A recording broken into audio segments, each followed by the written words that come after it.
2 bedrooms. Uh-huh. Balcony. Yep. Barbecue. Love it. Swimming pool. Gotta have it.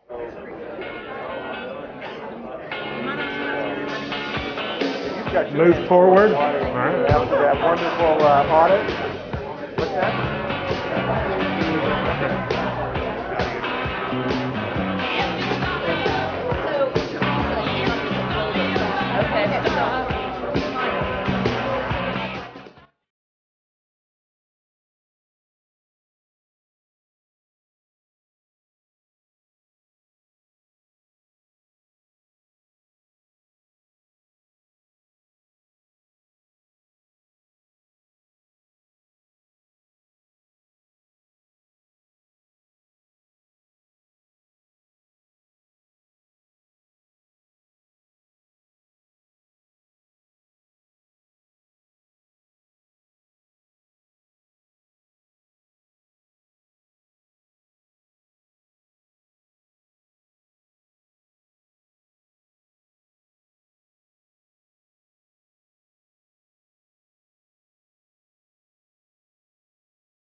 For the initial en route qualification training, that's where we get all of our candidates for air traffic en route, put them through a 59-day process, and at the end, hopefully have a job. We have an exciting 2 days, I feel. We have a mantra also, and that is learning together.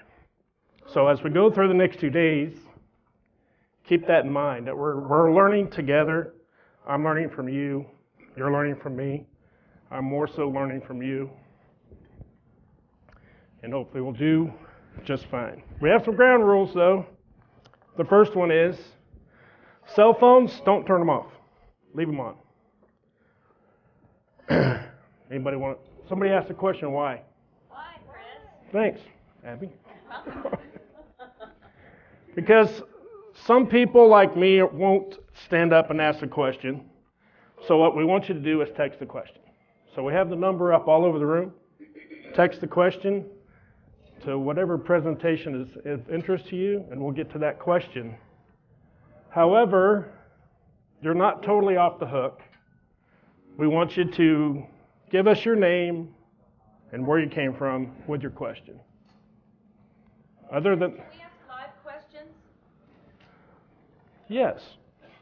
But if you want to ask the live question, I would appreciate it, personally, if you would tell me your name and where you're from. Because I want to learn who I'm looking at. So I look around the room and I see 10 people I know. And I see 62 people I don't know. And I want to know those 62 people. Does it make sense? All right. So we have 2 breaks scheduled. If we're good, I might suck it up and give you another one. They'll be at 10:15 and 3:15. We have 1 lunch today. I'm used to 2, but today we have 1. And it's going to be, I believe, at 12 to 1. Laptops. I see a few laptops. I personally, laptops to me are a distraction. If you're messing around checking email, you're not hearing what we're saying. So I say we stow the laptops. I'll meet you in the middle. You can have your cell phone, turn the laptop off. Any questions yet? Okay. So we have a social event tonight. Who can sing? Not anyone. You don't want to hear me sing. Abby, you can sing? I have a question. Oh, a question. I'm Abby Smith. I'm the director. I have a question. Is Wayne Coley here? Wayne is here, he's outside. Wayne Coley and I are singing a duet tonight at karaoke to get the party started. Well, now that I know that, I'm taking reservations because I'm sure it's going to be packed.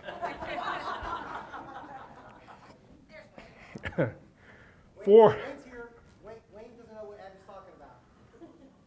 He's got laryngitis. He can't say it. All right, for folks who haven't had a chance to check out the lay of the land for the bio breaks that you may need, the restrooms are right outside the door. Hang a right and immediate left, and you're right there. And sidebar conversations. Me personally, you know, if something's interesting, I'm going to lean over and I'm going to say, man, this is really good.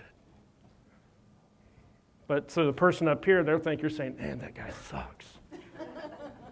Right? So it's a kind of a distraction for those up here. So if you got something that you really, really think is good, in your folder, we have a feedback form.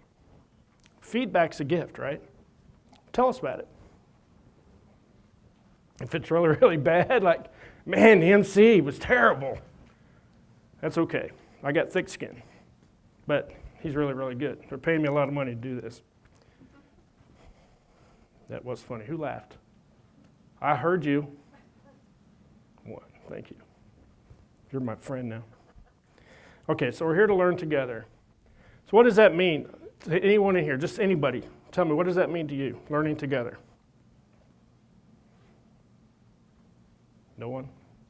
To me, it means that we have a very unique opportunity to capitalize on each other's gifts. So it's important that we share those gifts with each other. So as we go out through the day here and toward lunchtime, we're gonna talk about some different ways that we're gonna share those gifts. One of them being at lunchtime, and I'll share that with you a little closer to lunch. Questions so far? Any questions for me? Okay, we're live streaming. So the questioning that we may have, we need to keep it as a global benefit to technical training and to the FAA. We also probably ought to keep it, if we get into a discussion that we may agree or disagree on, keep in mind that everybody out in the facilities that has the opportunity to watch this program may hear what we have to say, or they will hear what we have to say. Parking lot. We have an easel up here to write down questions we may not get to during our presentations. If you have a question, feel free to write it down. We also have the text availability, text the message, and we'll get to it that way. We also have email. So if you do happen to check something on the laptop or you want to write the question on the email, go ahead. We're going to get to that question at some point during the day. All right. Are you guys ready to get this thing going? Yes. Me too. Okay. I work for the academy. So, I'm sorry? People might want to sit their seat up in front.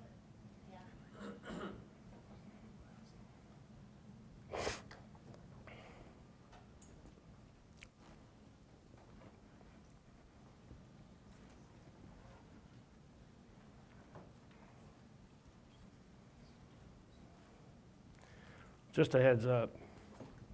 This front row right here, I'm not a betting man, but I'm going to bet you before the day's over, or before tomorrow, that front row will be full. I'm just saying. Okay, I work for the academy. I'm pretty proud to be over there. So the first person I want to introduce is our director, Sherry Reese. She's about to retire. She's going to go to Nepal. I'm jealous. So Sherry, come on up. Academy Director.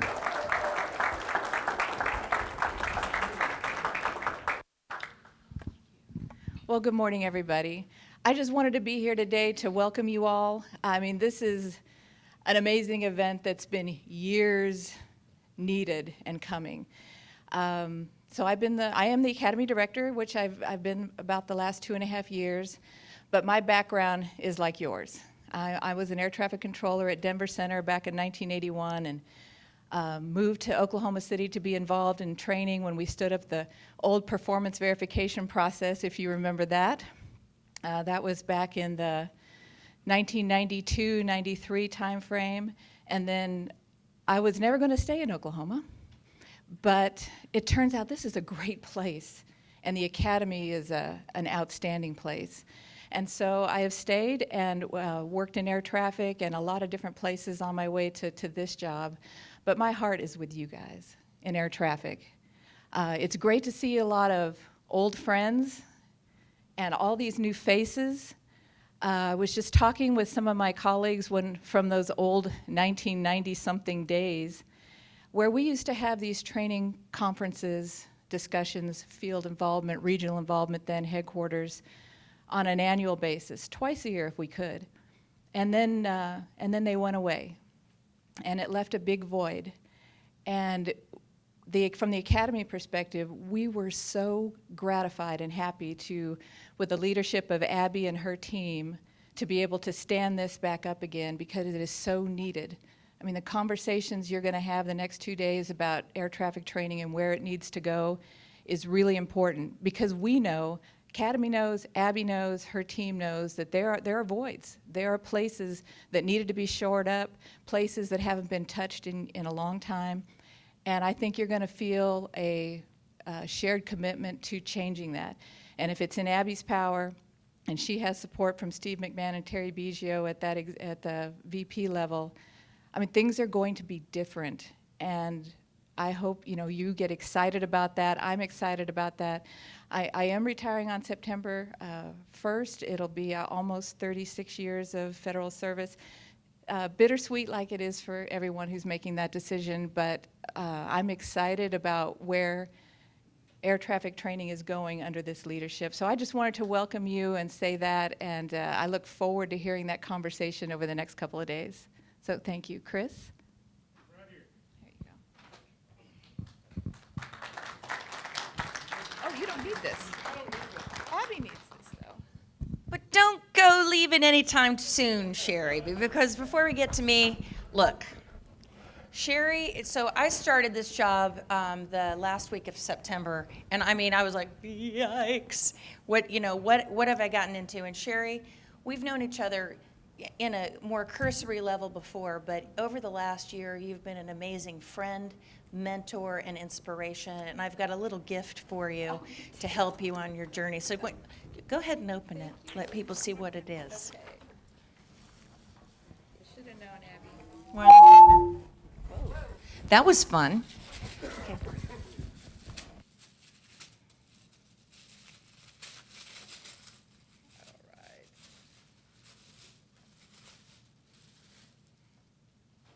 right.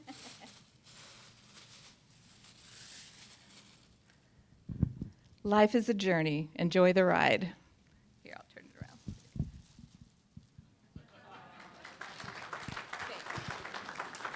Thank you very much. And that's perfect for me, she knows. Yeah, so I really would like to. So Sherry's a photographer, and so she's going to be going on a photographic journey of Nepal, and so I'm pretty excited to interlope on her journeys through pictures. So anyway, hey, you guys, good morning. Let's try that again. Not enough energy. Good morning. Good morning. There we go. Hey, Sean, there's room right up in front here, so that'll work, yeah. Okay. So this is thrilling. I am so happy to have everyone learning together today. This is people, so as you came in the door, we took your picture on a little Polaroid. It's also a digital camera. And so as we leave and go back to our homes, you'll be getting answers to all the questions and answers that happened. Dawn and Teresa in the back are taking notes so that we can send them to you. And so anybody that texts in, the why behind we're going to have people's name and where they're from when you stand up live, or if you're sending us a text in, is so we can follow up and include you in learning together. Because as we go into this journey, the importance of everybody's ideas count, everybody's ideas matter, becomes more important than ever. Let's brainstorm for a minute about what challenges we have. Anybody? A new workforce, that's one challenge. What other challenges do we have right now in this moment? Okay, Sean. The graduation rates of the academy. I heard someone else. New technologies. What else? Oh, privatization. I was wondering when that was going to come up. Yes, there's that. That's a challenge. What else? Retirements. Yeah, it's a different kind of mint. Okay, what else? Money. The money's always, money's a constant, right? And so how are we going to do this? There's lots of talk about appropriations. Well, we're going to do this together. And so what I need you all to do right now is I need everybody to stand up. If you're in the virtual audience, you can stand up if you want to. Help yourself. So I want you to turn around, and for the next 3 minutes, I need you to meet 2 new people, and you need to learn something that's not about work about them. Go for it. Let's go. Giddy up. Learn together.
Okay, I've got a 1-minute warning.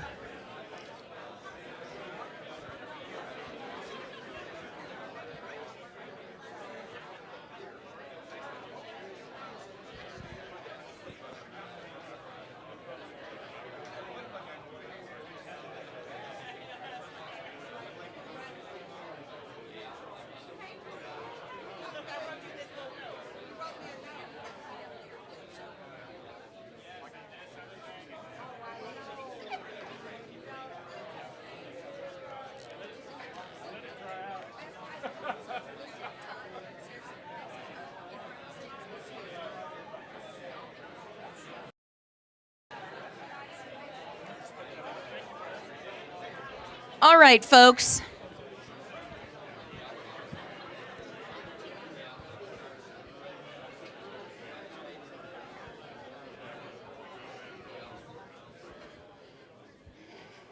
Compulsive disorder. My crew back there is giving me some hand signals that are affirming that.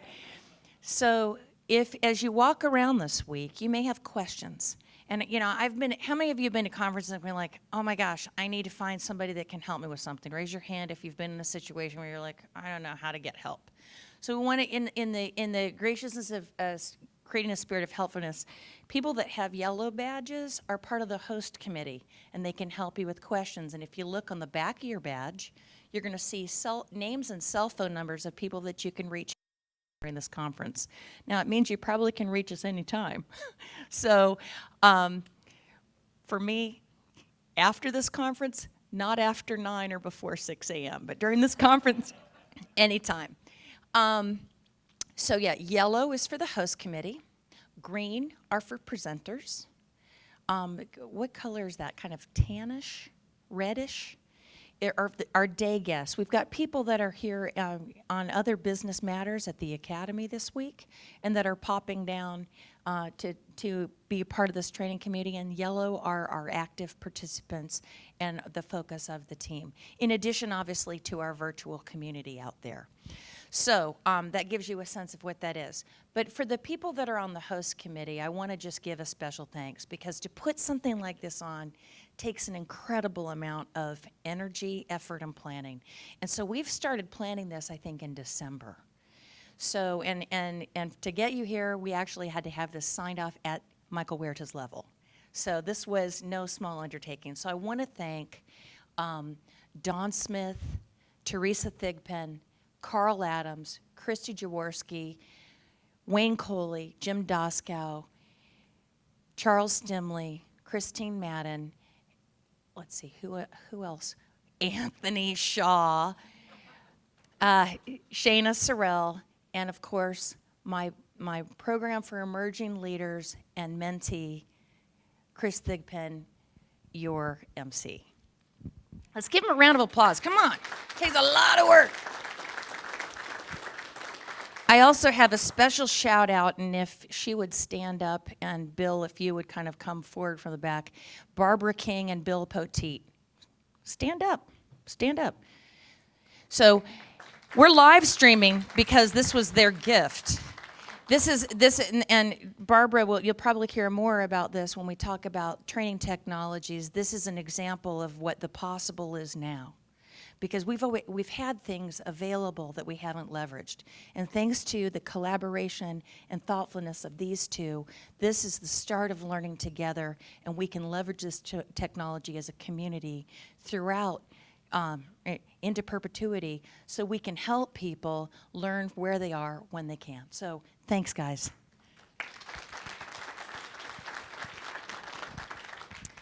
All right, so we're here. So what do we hope to get? Well, number one is friendship. And so based on the cacophony that I heard about 5 minutes ago of people learning about fun facts of each other, I think we're well on our way to friendship. Because it's a lot more fun when you get big challenges if you're doing it with people you like and that you know them. Otherwise, you're sending an email or you're making a cold call and you're thinking, who's on the other end of this and how is this going to be received? But if we start with the spirit of friendship, it really makes tackling the challenges that we have a lot more fun and less scary, frankly. So that's one outcome that we want.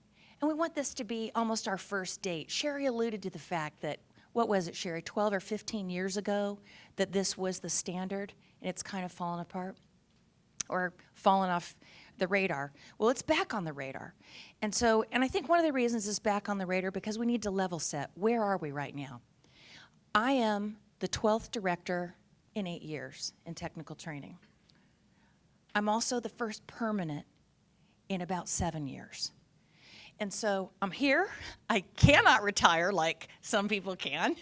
And so it's really important for me, while I'm in this moment with you, to make the best of us. And folks, we're doing this for the country, right? We do this because when we get on a flight, we can relax, take a nap. We're not worried about what's going to happen to us on the flight. We're really more worried about, is the taxi driver going to get me there safely, or is my family going to get me there safely or back, right? And so that's a really cool thing. And so we have this opportunity to learn from each other and to make it better. And to start, we're going to talk about the technical training strategy and roadmap. If you'll open your folders or your hymnal, you will find a copy of this. And so on this presentation, I don't have slides because this is intended to be a very interactive thing. So I'm just going to quickly walk you through some of our tenets, and we're going to show a video in about 2 or 3 minutes from now to kind of set the table. The technical training strategy and roadmap is something that getting started as the in 8 years was really important, because if we don't button down and set a baseline of where do we want to go, any road will do.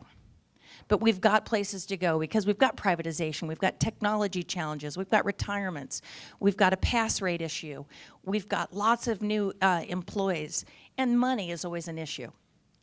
So laying this down and saying, this is what we declare, gives you the opportunity to help us refine it, polish it, and make sure that what we're doing is relevant to the people we serve, which is you and the people that you serve, which are the people throughout their lifetime of learning to get what they need.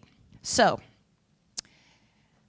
let's look at a short video by a woman named Margaret Heffernan. Margaret Heffernan has been a CEO of many companies, and she's talking about a concept called social capital.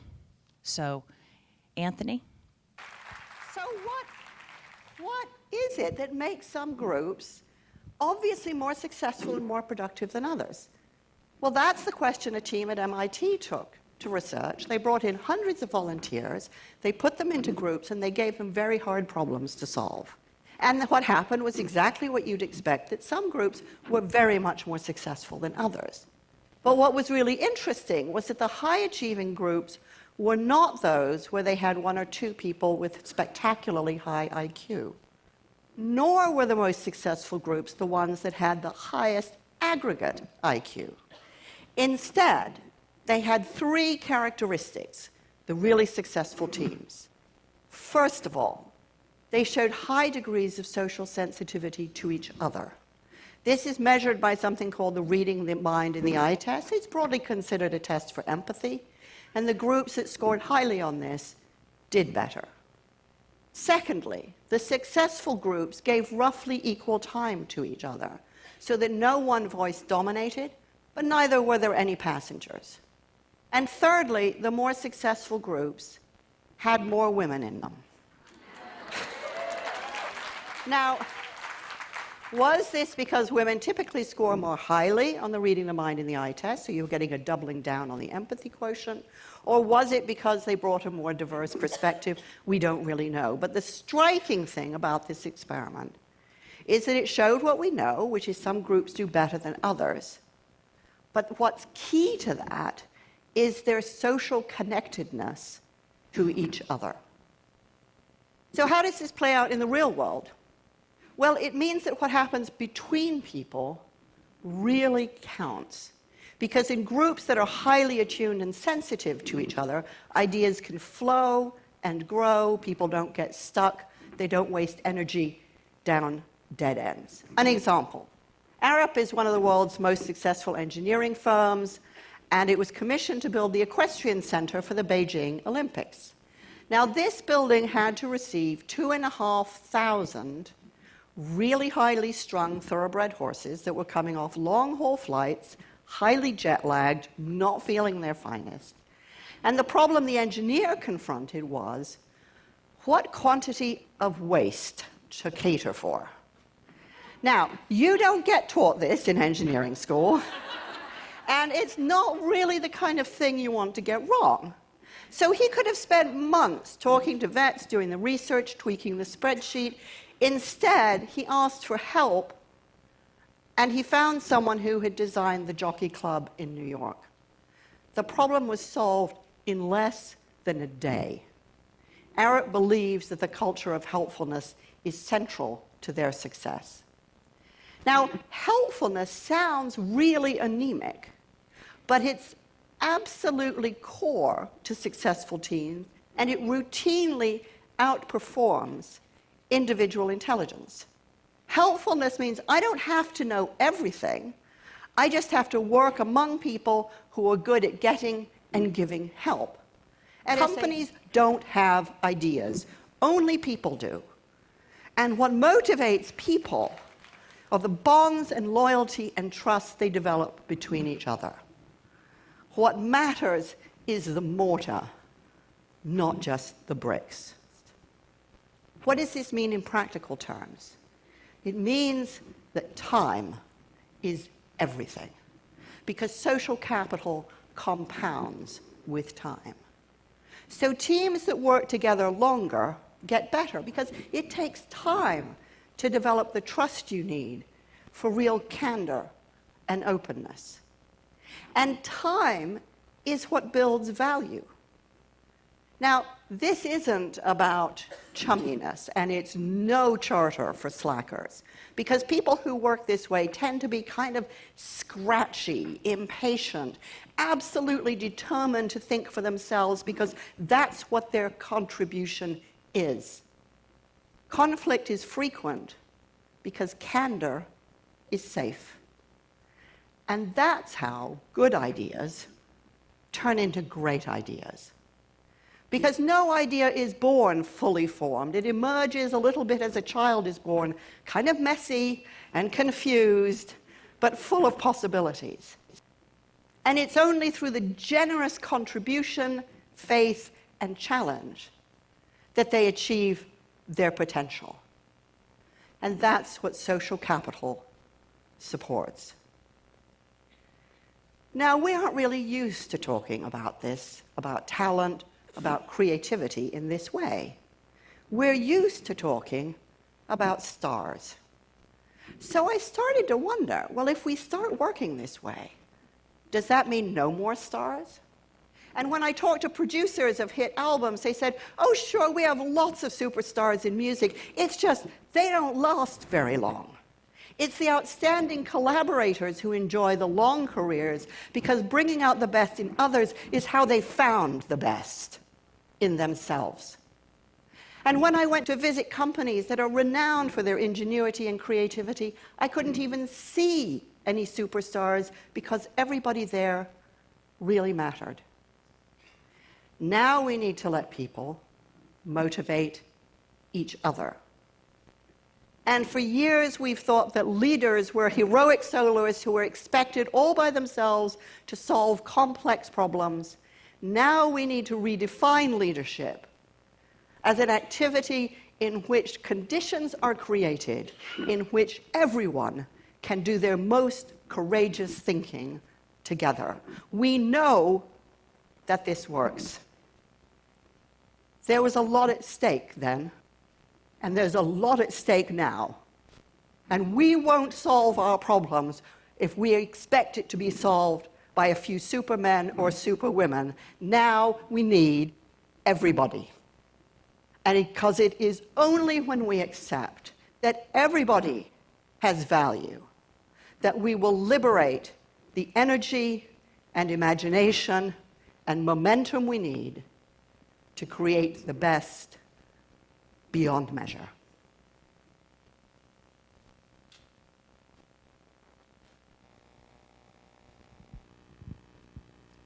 So what'd you think? Thoughts? This is that we're here because we need you. We need every one of you. We have a big challenge today because we've laid a foundation and a baseline for bringing the training community uplifting into the 21st century. We're live streaming. We've got the technological advantage. Now we need to help each other figure out what's the right way forward. So in the package, there's a whole bunch of information, and so we're going to start by leveraging social capital right now. There's 3 concepts that I want you to think about, and it's what we value in our guiding principles. Our guiding principles are transparency, making data-driven choices openly with context, welcome feedback, and use every opportunity to keep information available. We're also using collaboration. And collaboration, a lot of times, especially in the air traffic community, tends to people put it in a box and think this is only about labor and management, about NACA and FAA. But collaboration means co-laboring. It means all of us working together. So we work together with our stakeholders to understand what they need from us and how we can develop and deliver valuable training that's retained. And iteration. We'll continuously assess how effective our learning approach is so we can improve what we do and how we do it. So with those 3 concepts, what we're going to do right now, and for the people in the studio audience, this is going to be about a 20-minute activity. So if people that are watching on the live stream, you have an opportunity to take a bio break, coffee, or check your email because we're going to be getting back in about 20 minutes. If you're here in our audience, we're going to divide into groups. So simple math tells us that there on each of the two tables there were 3 and 3 and 2 and 2. And so we're going to break into natural groups of 6. If you're in the front row, I guess it's looking like 4s. And so you're going to turn around and work together as a group, and you're going to go through our strategy and our roadmap, and you're going to respond to what do you like, what's missing, and what do we need to tweak. Does everybody understand the task? So here's an opportunity for you to leverage social capital out of the gate. Ready? Go. Dawn is going to, and Christy, you're going to distribute notepads to capture ideas, and you're going to choose one person from your group that's going to give one of each: what's working, what do we need to tweak, and what's missing.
Test.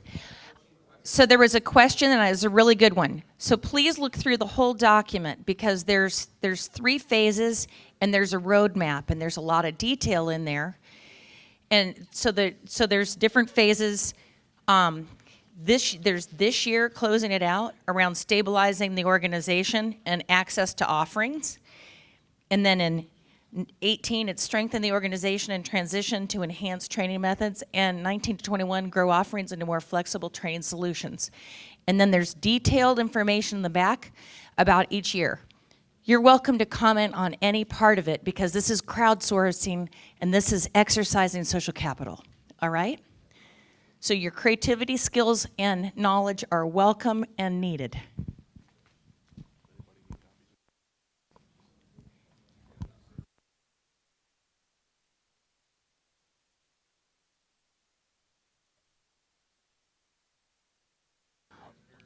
What did we get right? What did we miss? What are your recommendations for improvement? Okay?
Ladies and gentlemen, this is our 5-minute warning.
All right, folks, we've got about 1 minute left. So if you can just start kind of consolidating your notes, and at this point, you get to a point of spokesmodel to present your group's findings.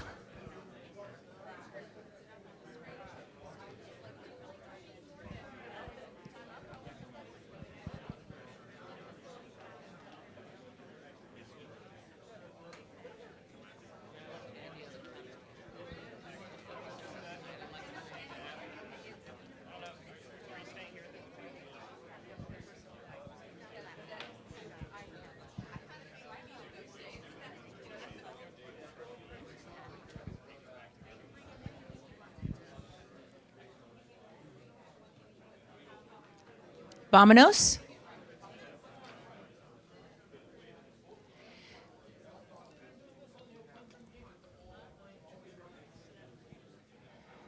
All right. So now this time is to get feedback from you. But speaking of feedback, Christy, who's wandering around, reminded me of something. I didn't introduce myself. Hi, everybody. Good morning. I'm Abby Smith. I'm the Director of Technical Training. Hello. How are you? So if you're curious about me, I'm from my mother. And I'm guessing there's who else is from their mom? Raise your hand. Oh, that's great news. Okay, so I was born in Michigan, Ann Arbor. Any Michigan people? All right, yay, Michigan. I lived in Alabama. Any Alabama people? Okay, we have a shy Alabamian. Okay, I said live. Anybody? Okay. Okay, so Maryland. Any Marylanders in the audience? Okay, great. All right. California? All right. We got bold Cali. let's see, Indiana. Any Indianans? Okay. Any Coloradans? Any Floridians? Any DCians, Washingtonians? Okay. So those are places where I've been on the map. As far as work, I was sworn in January 11, 1991 at the Aeronautical Center. I think that, how many of you went through the screen? Raise your hand if you went through the screen. Okay, remember that? In the auditorium? Wow, that was a hoot. And so after, my first duty assignment was to Miami Center. Anybody here from Miami? Yes, Chris Thigpen, my Pell mentee, worked with me in Area 4 back in the day. We were a lot less squinchy back 27 years ago. So after that, let's say I came to DC. I've been an accident investigator for NTSB, worked in contracts and personnel. My most recent job was the Director of Aeronautical Information Services that does all the charting, all the aeronautical information, all of the instrument flight procedures and mapping for the National Airspace System. And I was the United States delegate for ICAO for the Information Management Panel. So kind of a diverse career. It's really fun to be back in air traffic. It's a lively group. You get lots of unsolicited feedback, and that's really healthy. So, but now we're going to solicit feedback. So why don't we start, do we have any brave souls that want to go first and just give us a quick, again, from each group, just as a reminder of what the task was. Anthony Murray, you're amazing. So we have a volunteer. What did we get right? What needs a tweak? And what did we miss? And I need for Dawn and Teresa to take notes. Okay? So Anthony, can you come up? Photographers, live streamers, can you get him? Okay, cool. Right, take it away, Anthony. But you can stay there. You can stay there. Awesome. Introduce yourself and where you're from. Okay. First. So my name is Anthony Murray. I'm currently on detail in AJI in Tech Ops section under Chuck Stimley. I've been tied to the Academy for many years in the Tech Ops arena. So glad to be here and really had some great dialogue with the group we had. So there's several things we brought up. One of the things that was a get that's working great is that the Academy is doing a great job. They're providing training that the people are happy with. However, with that said, there is room for some improvement.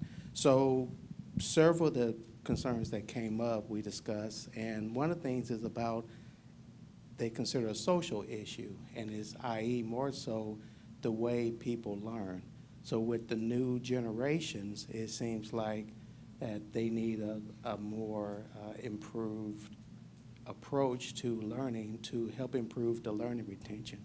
One of the things that has been noticed back in the field is that there is a loss of retention for as the knowledge being learned along the way, and they want to make sure that that is addressed. That's something we can look at in the future for its improvement.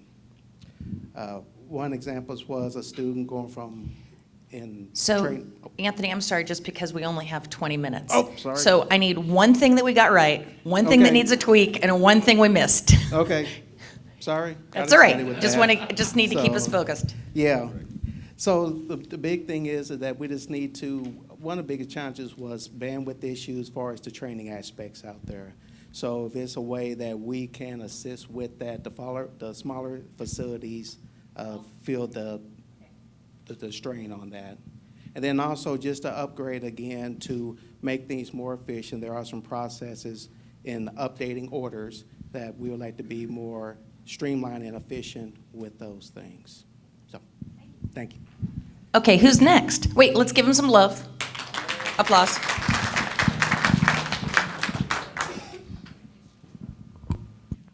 All right. Mark Comer, Charlotte Approach, Support Manager. I'll make it short and sweet. What did we get right? We're talking and having the conversation today, which this meeting today, so we're getting that right. It's a starting point for everybody.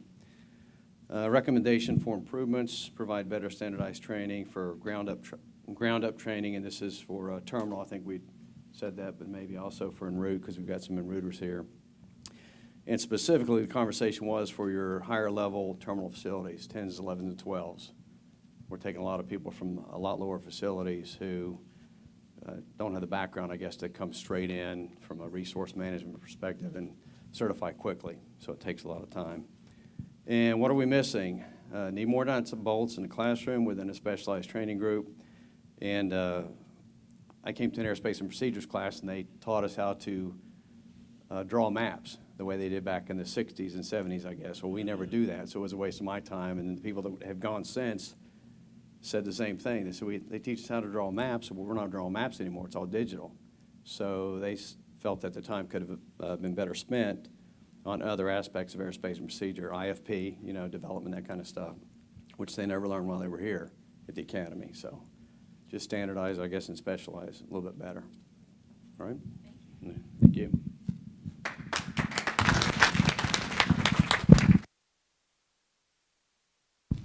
And just as a reminder, name and where you're from first. Felicia Miller Brown, Atlanta Center. So what we liked the mission statement, stabilize the organization, because a lot of the things that we see is from constant transition, and then the priorities change, the focus changes. Tweaking.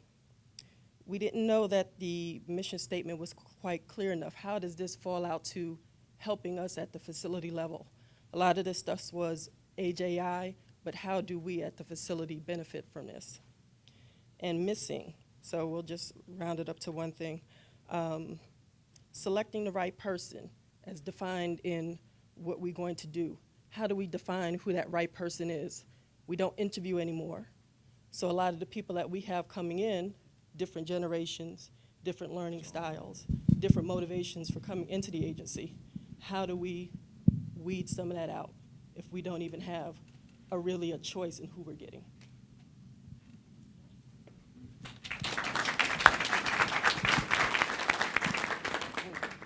Thank you very much. Okay.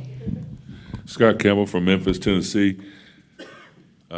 What you did right, it does appear that you have a plan, which is a good place to start. What needs tweaking, it kind of appears that the plan is already behind. What you have for FY17, FY17's over, and there's things in there not accomplished or not completed that needs to be. And what you missed, it seems like the collaboration portion, getting all the way down to the field and asking enough of the hard questions at the field and listening from the field level up, maybe a little more to kind of like, as she said, I said a lot about AJI stuff, but we had different groups here, and from the field portion of the tools all the way to the training portions, maybe not enough input in the plan from there, because some things, as I said, from FY17 that appears we may be completing or moving forward to or finishing is not there yet at the field level. It's not getting what we need. So to be able to adjust that would be very useful. It seems to be what we missed.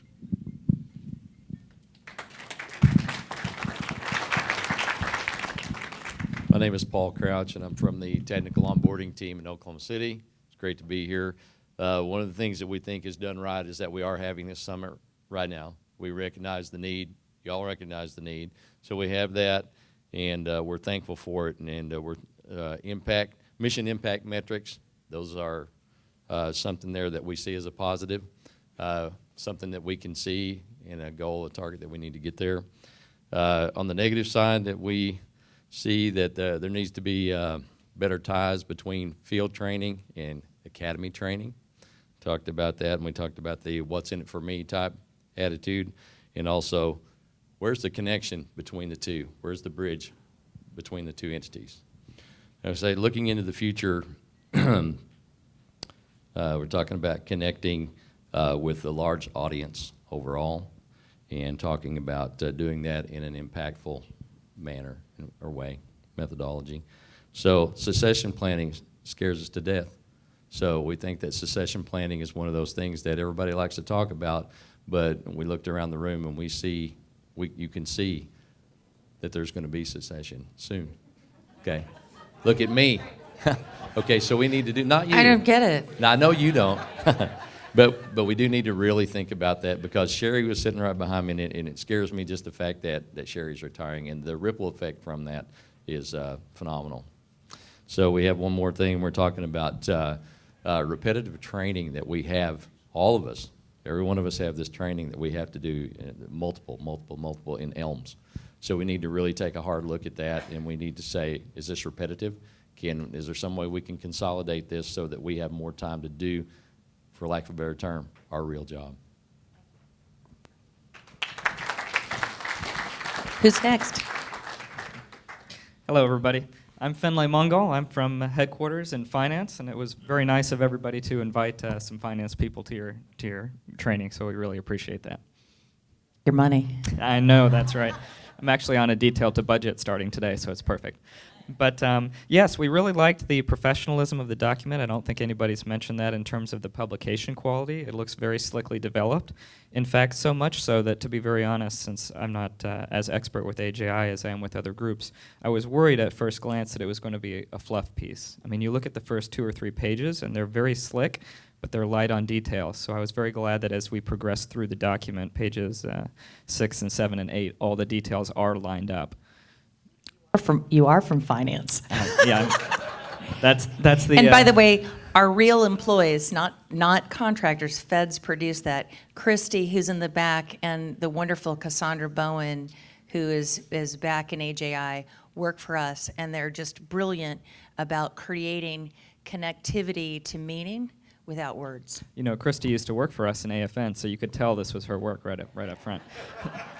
Thank you. But yeah, so I'll skip straight to, that was one of our potential tweaks to at least consider, is that to avoid the perception that it's a fluff piece from the first few pages, you might consider moving in some way some of the detail, not all of it, but some of the details from the later stages into the first couple pages. Just if somebody only looks at the first 3 pages, they're not going to get any meat, really. So that's one thing. We love the data-driven decision aspect. You have that kind of in different places throughout the whole document to move away from anecdotes or stories into actually being based on fact to drive your decision-making. And as far as the piece you're missing, I would agree completely with our colleague Edward there. What we discussed in our group is that there are many times where there's a big disconnect between what's going on in the field in terms of, say, controller movements versus the rules that are set up in headquarters that don't conform to kind of some of the realities in the field with solving challenges that are faced. So if there's any way to work some more of that into the document, that would be very helpful. Thanks. Other report outs?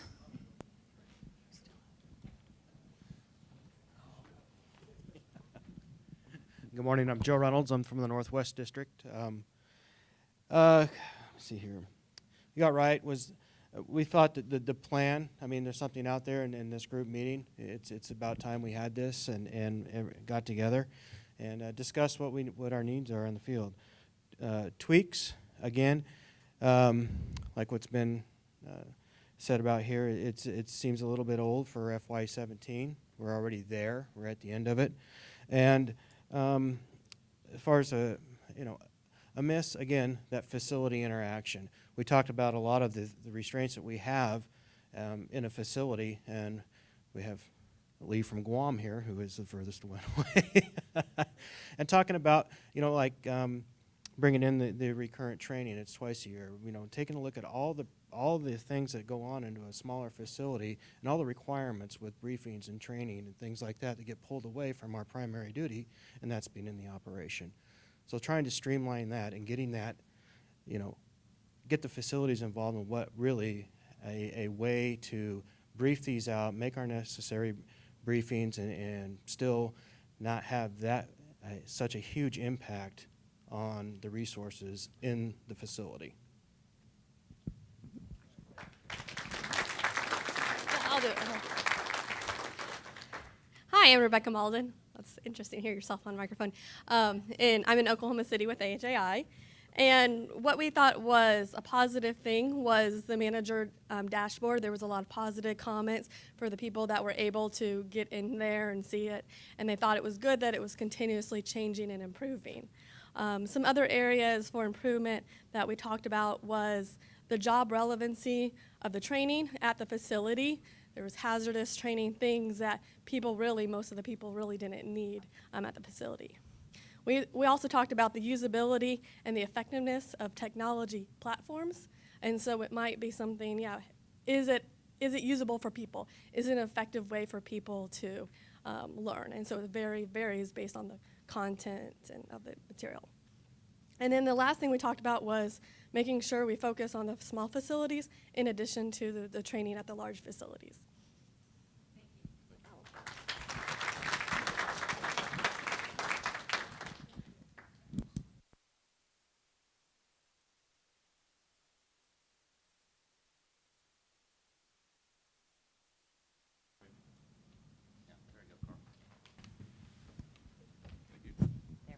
Hello, my name is Wayne Culley, and I'm the staff manager for the Air Traffic Division at the FAA Academy.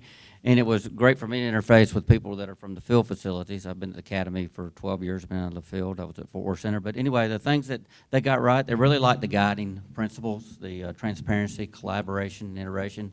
They thought you were right on with those guiding principles. What needs a tweak? I'd like to see recurrent and refresher training kind of line up with each other a little bit more, so they kind of be done at the same time. And as far as what did we miss, the resources available to make sure that all the national training requirements are conducted. Patrick came up with a great example in his facility where he worked with his contractor, and they kind of made their own like radar vectoring game. Now, I know, because I've talked to you a lot, Abby, that there's plans in the work to maybe get those tools to everybody, some tools that they could use, like the Mitre Corporation has developed the radar vectoring game. That's a pretty neat game, and maybe it's something that you'll get to see in the near future. But those were the concerns for this group. Thank you.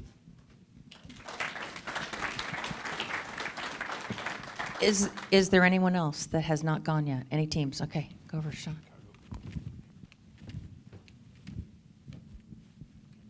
Sean Lowry, Chicago Center and Chicago Approach Training Manager.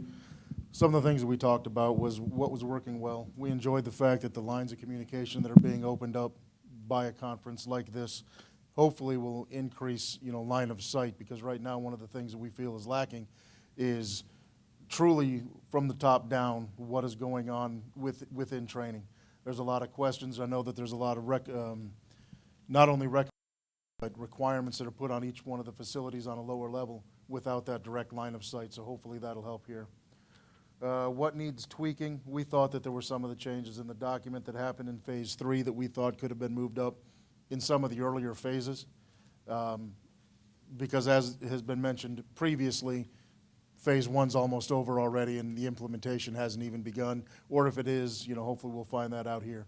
And then what are the things that we think that, let's see. So what is missing? Seems like there's a disconnect between all of the requirements that come down and then what the impact is, especially on some of the smaller facilities. Whether it's the briefings, whether it's recurrent, whether it's refresher. I know that topic has come up quite a bit. But the impact that that's having on the facilities at a local level can be pretty big, and trying to streamline that and make that into a better package, I think, is one of the things we came up with.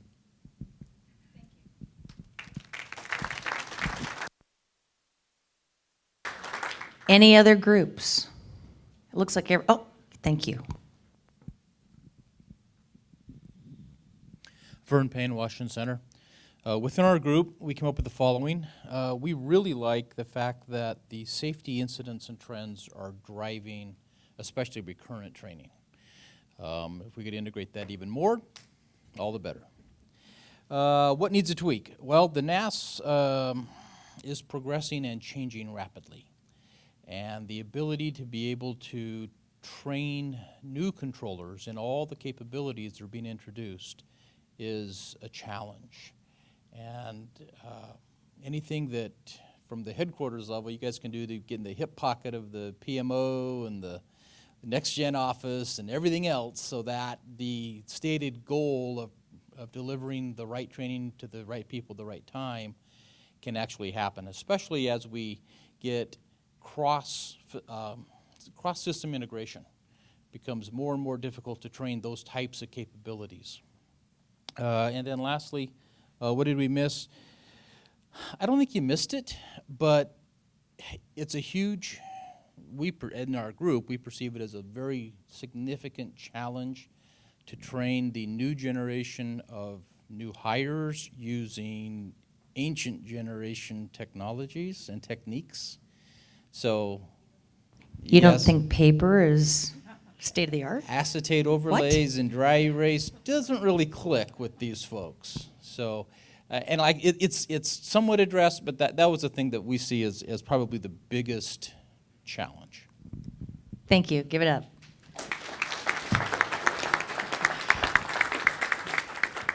So it's wonderful to hear this, to hear the affirmations, to hear the tweaks, and hear the gaps, because this is part of the strategic plan. The whole idea was put something out, and just for everybody's knowledge, that Phase 1 17 is our business plan in 17, and every goal is on target, but they're really more internal goals that you're going to start feeling the impacts of in 18. So that's what Phase 1 is. So every 6 months, this strategy is going to get updated. We did so many tweaks since we did this initially that we just put out version 2.0. That's why it's coming out now, and why it seems late in the year. Just to give a little bit of context, because you're dead on everything that y'all have given us. I love this idea of connecting much more relevant training, especially at the small facilities. What do they need and what do they do? So, Chris, do you have that fun polka dot bag? Okay, so for people that are in our live studio audience, training is a creative process, right? And so getting creative means being comfortable and having a little bit of fun. So last night, Dawn and I went to the party store and brought toys. So that that includes stress balls and slinkies, because sometimes it's easier to concentrate if you have something to do with your hands. And so would you let people choose a toy? Sure. Let's go around, hand them out. So, no. We don't need any OSHA complaints. No throwing.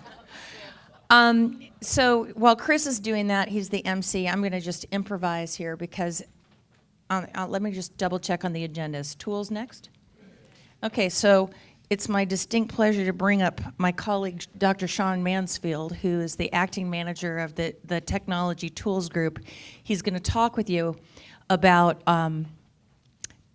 what we have in the pipeline and what the plan is to get things that. So Vern, I feel like you're almost a plant, because when you said, we're using ancient techniques, it's like we're just above kind of scribbling on cave walls a lot of times. And so Sean is going to talk about some of the really neat things that are immediately in the works that we're going to start deploying. But so that Dr. Mansfield feels a little more real, like a human, let me tell you about Sean. Sean is an Ironman triathlete. How many Ironmans have you done? 3. Think about that. That makes me want to take a nap. Sean is also the father of 7 people, and he has at least 4 that are adopted.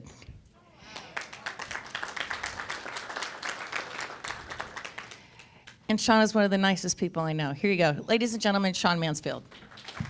Thanks, Abby. Thank you all for letting me come and speak with you today.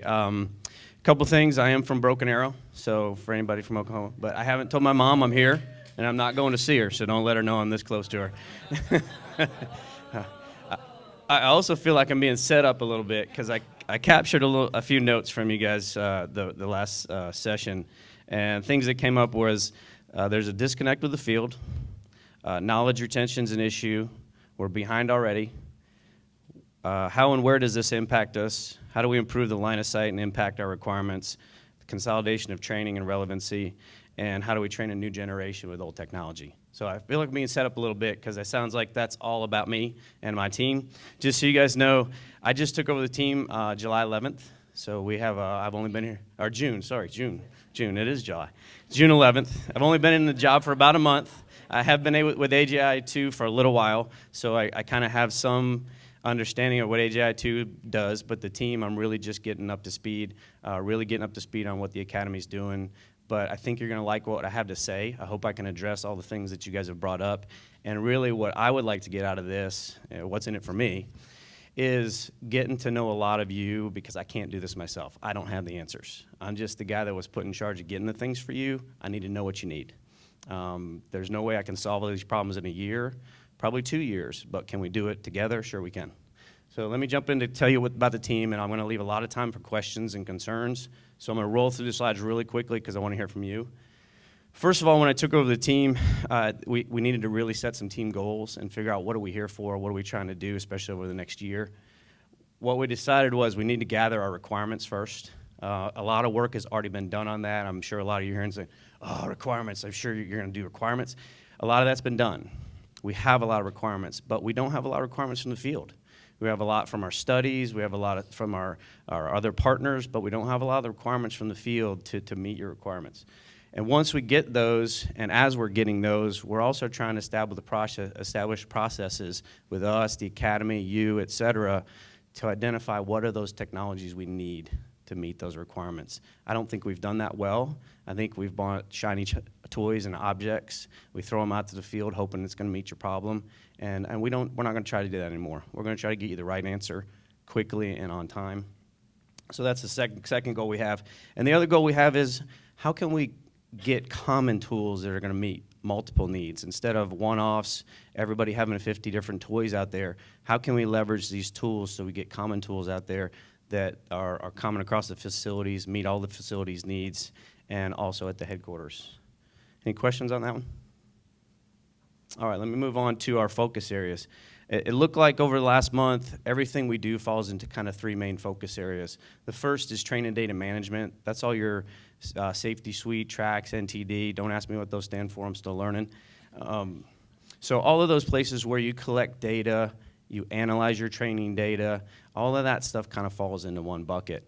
From there, the second bucket really is our training technology tools, so the things that you're going to use to help train individuals and get them ready to go. And then the last is the content management, training content management. Not much of that has to do with the field as much as it does the academy and the delivery of where that training's going, but that's kind of the third bucket. We're going to talk a lot about that third bucket later this afternoon. I have another talk this afternoon, and we'll cover that one mostly then. Next slide, please. Big and major initiatives in each one of these areas. This is not an encompassing list. This is just kind of let you know where we're starting, and hopefully I'll get some more ideas from you when we're done. But in the data management area, we're really trying to get together a common database. As somebody mentioned already, we're way behind. A lot of your systems that you're currently using are failing. They're probably not going to be available much longer. Instead of just replacing those systems with other systems, we want to take the functionality and requirements that those make, and we want to consolidate them all into a common database that everybody can use. Distance learning platforms, content, and the content distribution network. Some of you have already heard about that. That was your old CBI networks, and what we're trying to do is transition that into becoming more of a training delivery network. It's already, the infrastructure is already in place, which is one of the hardest things to do. Barbara and her team did a really great job of putting that network in place. So we're trying to leverage that network so that we can get you what you need out in the field.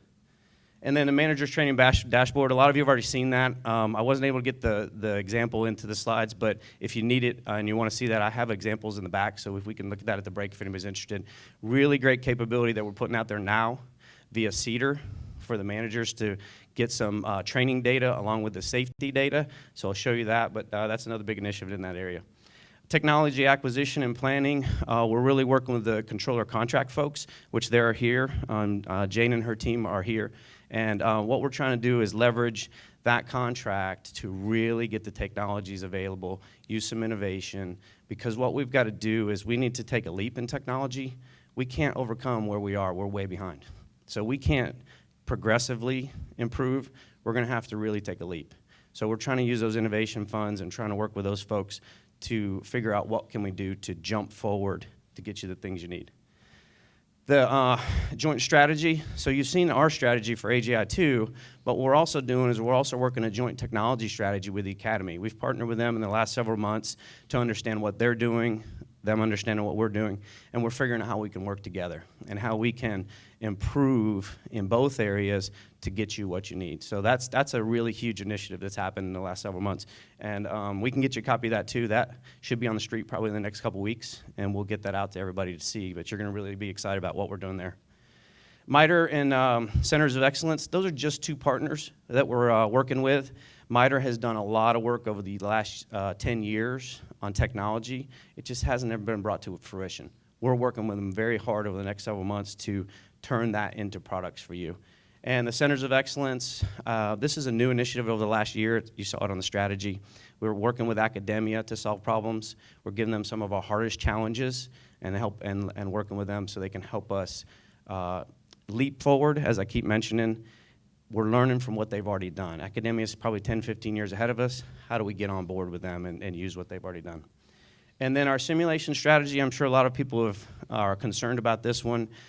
This is a big initiative for the year. We're supposed to come up with a common simulation strategy. We're really taking a hard look at that to make that bigger than just simulation. What are the technologies you need to take a new trainee all the way through the pipeline, not just the high-end simulation on the other end? So what are those? I think maybe it's Anthony mentioned back there. Knowledge retention. We're finding that knowledge retention using high-end simulation only is really a big problem. How do we build that scaffolding and training and use technology to build that all the way through? And I see Dana Broach back there shaking his head. He's doing a lot of studies on that. So we're working with a lot of partners in those areas. I won't deal too much with the content management because we're going to do a lot of that this afternoon. Next slide, please.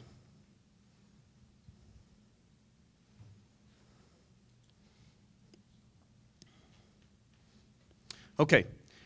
I stole this from MITRE, just to, full disclosure, but it's really good stuff that really is helping drive where our team's going, because what we found is these are the areas we really need to start focusing on for our students and for what we acquire over the next several years. Instead of building proprietary systems, one-offs, et cetera, how can we leverage what's already out there, COTS products, because we can get to them quickly? How do we set up systems where students can learn on their own so we can reduce some of the burden on the training pipeline, some of the burden on the instructors? How can we reduce our instructor requirements? All of those things, so speech technology, automated performance feedback, assessments, integration of multimedia. So those are the areas we're really going to focus on as we're evaluating technology over the next several years. The MITRE guys have been really good at coming up with ideas for us, so I'm stealing from them pretty much. Any questions on that? Am I out of my box? Okay. Who is the Center of Excellence? NACA, FAA, both, neither? Yeah, I'm going to hand that off to Abby real quick because she's got a lot of information on that. Let me get Abby to do that. Here, Abby. So the Centers of Excellence is a wonderful question because the Centers of Excellence combines the power of 60 universities and I think we're up to 43 industry partners with FAA to come up with answering. It's a grant program, and so we're leveraging the best of academia so that the two partners that are the principal universities that we're working with us are University of Oklahoma and Embry-Riddle Aeronautical University. Just to name a couple of the universities that our industry partners then work with. You have Purdue University, you have the Ohio State University, University of Southern California, Auburn, Dayton University, University of North Dakota, Purdue, did I say that already? Let's see, help me folks that are part of the centers. Who else I'm sorry? University of Akron, we have Drexel out of Pennsylvania, and well, anyway, there's a lot. But they combine with companies large and small to come up with the innovative tools. And so the first of our grants that we're running include how do we develop content. That grant product is going to be delivered in September, just in time for the Learning Content Management System deployment. We've got a lot of really wonderful things, and so what we can take as an IOU, Teresa, is we're going to send out the research information to this community, and anybody that's live streaming that sends their information in, we'll include that in the minutes as well to get the party started. I'm hoping that this is our first date and that we're doing webinars once a month so that we can continue to learn together. That's my little infomercial. Any other questions? Before we move on to the fun stuff? Look, I got a clicker now, so we're good. Oh, sorry, I got a clicker now, so we're good. I just want to give you a couple examples of what we're doing. And the key to this slide, I know it's a lot of words on this slide, but this is some of the stuff that we're doing with MITRE. And MITRE has studied over the last several years and some of the technology that we're already trying to transfer over quickly in support of N90 and some of the other critical facilities. The big thing you need to take from this slide is back to what Anthony said, knowledge retention and developing skills throughout the training pipeline. So if you look at the stages of the pipeline, we're trying to hit every stage. We're not just hitting from the front end. We're trying to build this whole deal as quickly as we can and build all the packages at the same time. I think somebody gave me an analogy a couple months ago that said we have to fuel a plane and put the tires on it while it's still going down the runway.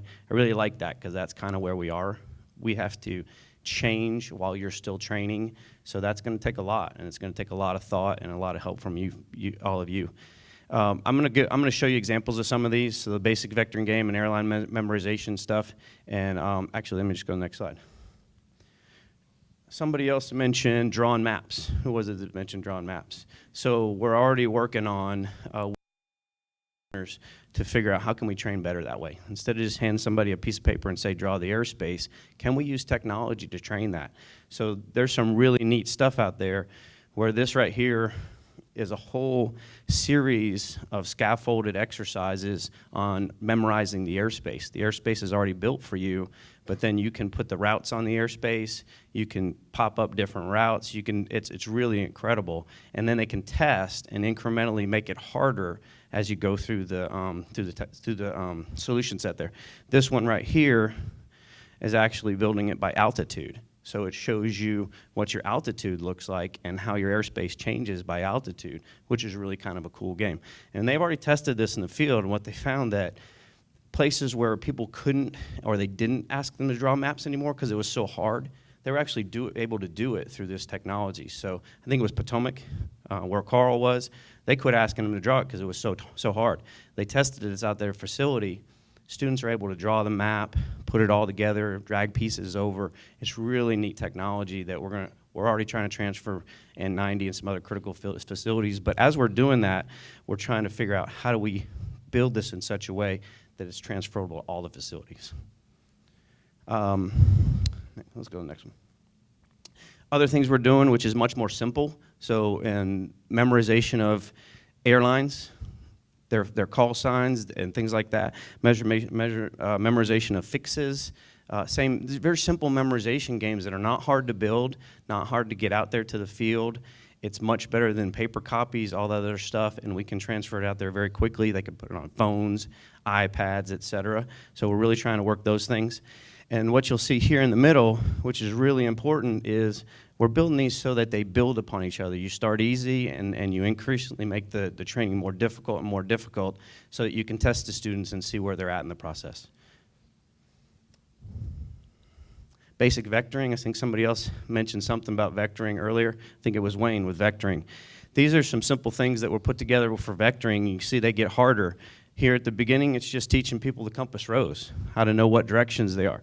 Then you can move the center line over to someplace else. Can they still apply that?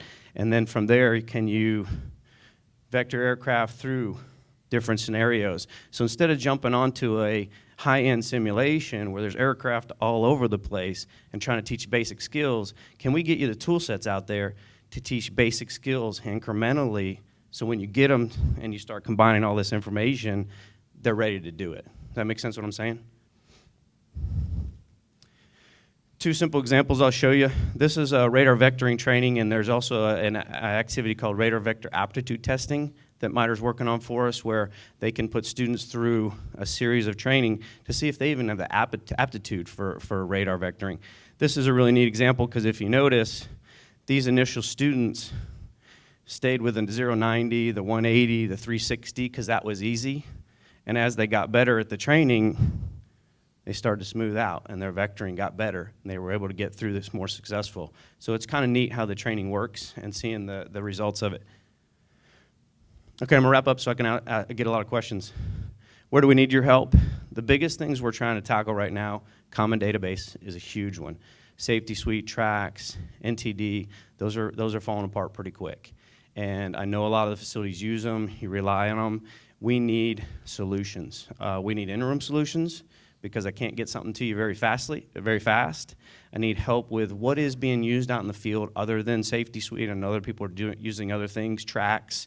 I need help. I need ideas. I need thoughts. I need people willing to partner to get on some IPTs with us to solve these problems. So if anybody's interested in that, I'll get my email address out to everybody for ideas on how to solve these issues. So the common database one is big. What we're trying to put together is we're trying to take and build a common storage area for all your training data and a common interface. So get rid of all these separate systems and give you one tool set that everybody can use. Distance controller training contract for the innovation stuff. We have the opportunity to use innovation funds to solve our issues, but I need to know what the issues are. I need to know what we need to solve. We have some good ideas ourselves, but that doesn't mean we know it all. So if you have ideas, if you have big problems that you want to solve, let us know what those are, and we'll try to acquire some folks to go and study that and get some solutions for us. We don't want to study the small stuff. We want to take that leap forward. It's how do we get from 10 years behind to 5 years from now quickly.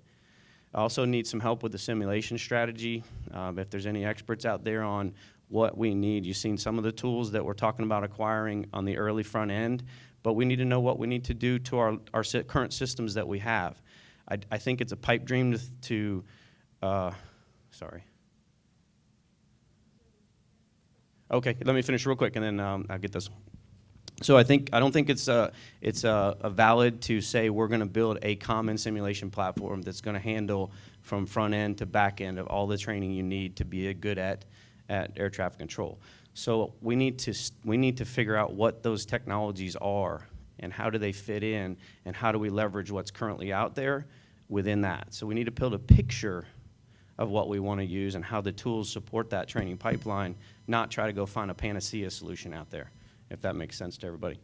So I need help with that one. Last thing is the iPads and mobile devices. We're actually working on an endeavor right now. Abby's put a big initiative out to get iPads out there to all the trainees, which is really good. We got to solve that. We got to figure out how to implement that. But also we need to figure out what we're going to use those for. What's the best way to use those in the field? I need your ideas. I need your ideas on how would we implement it? How would we get out there? What would you like to see on them? How would those things need to be used in the field? It's a great capability. You saw some of the apps we're trying to put together, and I can use more information on what apps and what other training needs we have out there to support that initiative, because we're trying to put capability out there as quickly as possible for you. What capabilities do you need? Any questions before I take a question in the back? Go ahead. Okay. What plans are in place to evaluate the effectiveness in terms of job performance of new training tech? Parentheses like MITRE tech. Oh, ask me that again, please. Oh, yeah, okay. Oh. One of the things with training technology, my name's Dana Broach, I'm from CAMI, I'm a research psychologist. Training technology, what plans do you have, and this goes to the data management iteration part of your strategy, to evaluate the effectiveness of these technologies in terms of how they impact job performance? In other words, do they really make a difference in how people do the work? Are they effective for their cost? My first plan is I'm going to partner with CAMI to help me do that.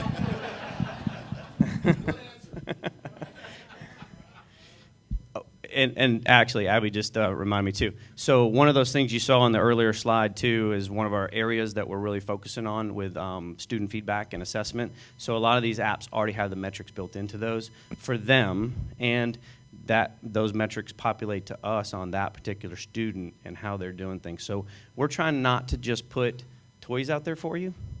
We're trying to put assessment tools out there for you that are training tools, both at the same time as much as we can. Timing may make that difficult at first. We may need to get you just training tools, but that's the end goal. But seriously, we are partnering with CAMI and the other research facilities to get some of those answers too. Dana, did that answer your question? Okay. Okay. How are we going to use gaming to attract and teach new hires?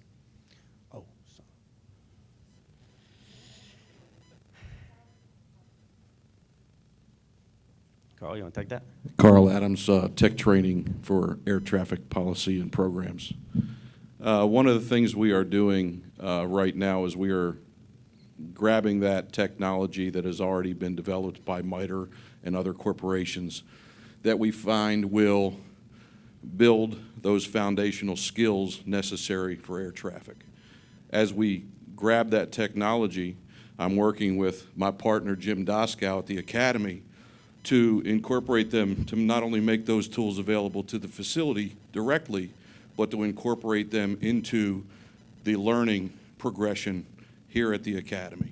So we're not only grabbing those technologies and trying to harvest them and utilize them directly with the facilities, especially the high-need facilities, but we recognize the gap in foundational skill building for air traffic control.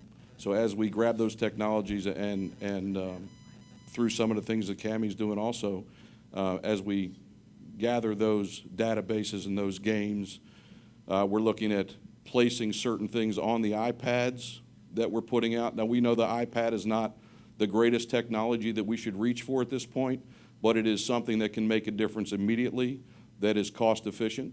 So we are taking that little step. We're not letting perfect be the enemy of good, right? So we're trying to grab those little things we can and moving forward with the technologies that are at our disposal.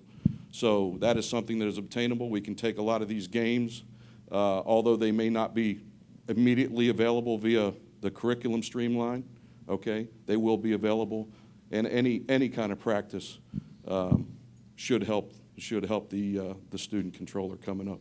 So that's just some of the gaming tools. There's, we're looking at doing one for radar, as well as one for terminal tower. So, we're looking at all those technologies that are available. If I'm not mistaken, Sean, how many research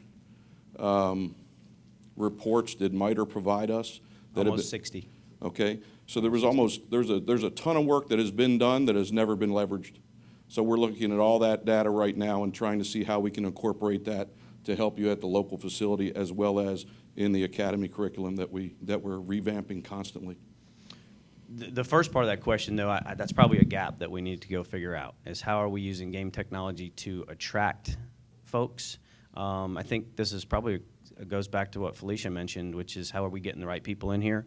One thing that Abby has done is she started working with the, I think he's the president, I'm not sure if that's his title, of the German Academy, and learning from them on how do they attract the right talent. So that's already been started, but we do need to take that as something that we have probably not looked into enough. How do we use this to attract the right talent? Yeah. Sean, I just want to do an infomercial for later in the program because we're going to have our colleagues from management services here that really come close to much closer to the part of recruitment of students and the policy around that. So we have the whole community together because just to make sure everyone's clear on what we do in technical training is they're already hired when we get them. And so the hiring and attracting talent are our partners in management services who are here and our partners in HR. But we all work really closely together.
support services contract. Government contracts are not like private contracts. We can make a private contract. We could contract with the same company for 25 years and never have any pressure to go back and recompete it if we like the arrangement, the business arrangement. We can't do that in government. Part of what I do in my job is make sure that we follow the laws of the country and AMS, which is our regulation that we acquire things by.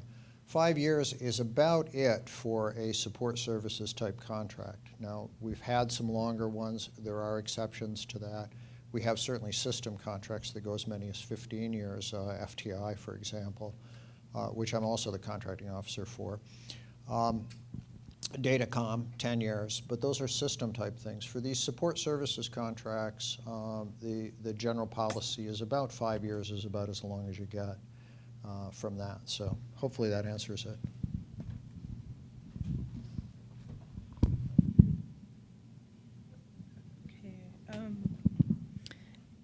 There seems to be a lot of research being done with outside groups developing products for future use. But how are we getting and gathering the needs of the facilities to ensure these are products we need or best suit our challenges?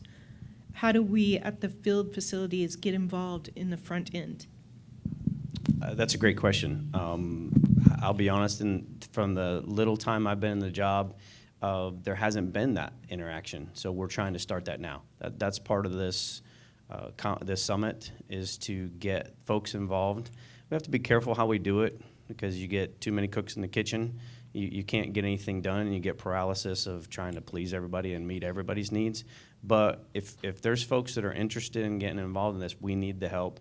We need the field expertise. We're already working, there's a working group on right now for N90 that is working really well, and it's probably going to be a good example of how we'll do this in the future. Carl's going to take the rest of this one. Okay, the reality of the situation is we always hear a lot of people want to be involved, but the reality of the situation is we're lucky to have gotten you here for 2 days, right?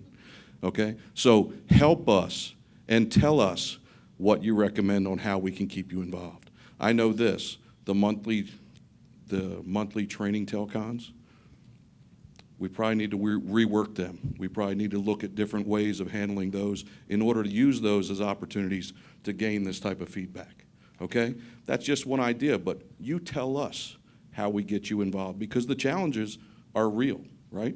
Getting you here for 2 days, that's a real challenge. Getting subject matter experts is a challenge, right? So we can't even get people out of the facilities at times to be the subject matter experts on these projects. So we are open to your suggestions with regard to how we bridge this gap.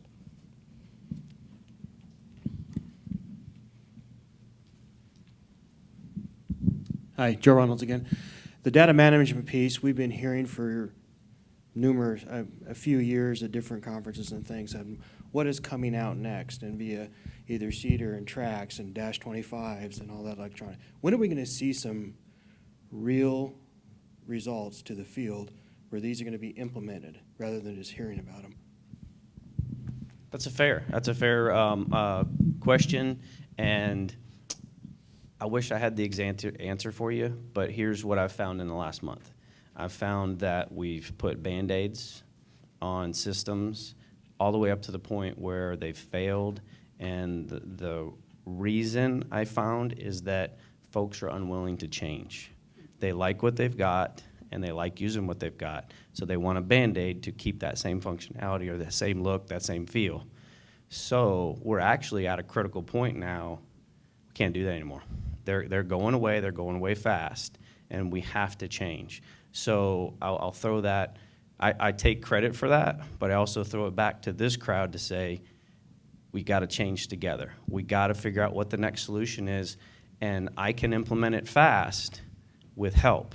I can't implement it fast without help. So we have to work together to figure out what that looks like.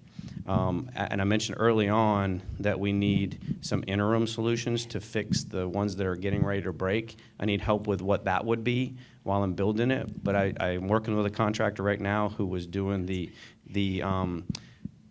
transition of this to Cedar from talking to them and the lessons we've already learned in that, we think we can have a system to you in a year, a common system. We're working with AIT. They already have a lot of the work in place. They've already done a lot of data infrastructure. So we're trying to hit this from about 4 or 5 different directions and have 4 or 5 different initiatives meet up all at the same place. We're going to stop doing stuff this way, and we're going to do it this way so that we can get you something fast, but something that's common and something that works. I know a year sounds like a long time, but if you think about how long this has been floating around out there, that's not a long time, but we do need something in the interim. I do need help with how can we keep the current stuff running or keep your current functionalities in place while we're doing this for you, but I think we can get something down to you in a year. Okay, does that answer your question? Abby, do you want to comment on that? So, Sean, there's 2 things that we need. We need people that we can bounce ideas off of, like that are willing to get on a webinar once a month and say, hey, let's push this and see if it works, or hey, does this make sense, or what's better, or again, one of the challenge I think has been perfect is the enemy of good, and so people want to buy a Tesla, and I mean I want to buy a Tesla, but we don't need a Tesla. We probably, and I have a Fiat.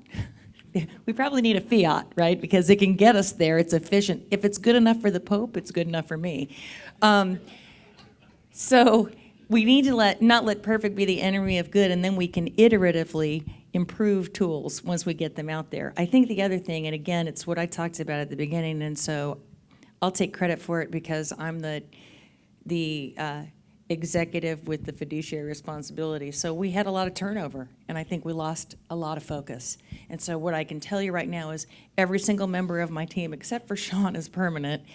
But he's permanently on the team, is just acting in this leadership role while his predecessors on detail, getting experience. We're all permanent, and we're all really focused, and we all really need your help. So, I mean, that's where we are, and that's just, it is what it is. And so I know that he's been hitting the ground running. His team is a bunch of highly professional people. We have an amazing requirements document that some of you might have worked on back from 2010 that we've dusted off. I mean, it's rocking, and we hope that even can replace the training pumpkins. So we can go perfectly paperless. What? Okay. So, yeah, a lot. So Carl just said that we need to introduce someone, and that's Sean's boss, and she's the newest member of our permanent team, and that's Ronna Porter. Stand up. Ronna Porter is the Planning and Tools Group. She has a finance background and a contracts background, as well as tools, and so she's going to bring a lot of discipline and a lot of program management skills that have been kind of a missing piece to our team. So I hope that helps. I want to follow up on that one too, because we're going to try to do things a little different. We're going to try to get on board with what industry does, and we're going to develop incrementally and float things out incrementally and test them. So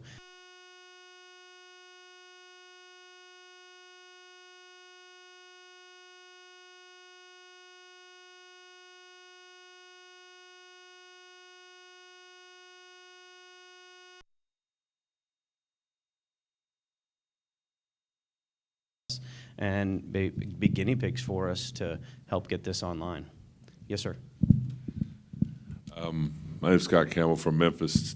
Again, I've been part of this 2-year Agile Scrum going on with Cedar to replace these that y'all have now shelved. Would like to, you say it's going to be a year. I'd love to know, and a lot of people in the field would know why this couldn't be a process to go forward. You say you're looking for something in the interim. There was a lot of work, a lot of time, a lot of people put involved into this, and it is something we were in the middle of testing it for its final phase. So to ask people to put the effort, to put the time, to spend weeks in a row for 2 years, and then stop and start over again, which I think this is the 6th or 7th time this has happened, is making it more and more difficult for field support. I understand that. I just wanted to put that out, and there are people willing to help. I've seen them, and I've worked with them for the last 2 years, so well, put that out. I'll jump on that one, and I'm sure Carl will probably weigh in, and maybe Abby on this one. There was a large effort, for those who don't know, to try to replace some of these capabilities and attach them to CEDAR. But what we found, as we started looking into it more recently, a couple things. CEDAR is overwhelmed. It's a safety tool.